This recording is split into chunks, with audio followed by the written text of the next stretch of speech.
upuan niya sa bandaro kasi andun siya sa ano eh. Iikot mo doon eh. Yun no, siya yun.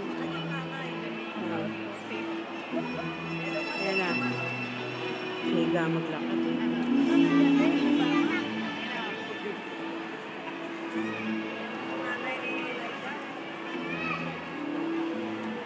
Ito pala pag maglakad parang papa mo. Di ba siya yun? Oo, siya na. Upuan niya dito. Diyan siya. Doon sa kabila. Kanan siya eh.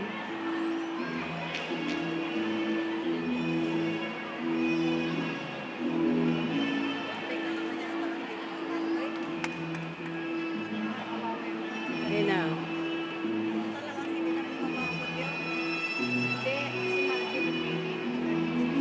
Dapat pala doon tayo naupo. Kaya nga eh. Wala na kasi puno na eh.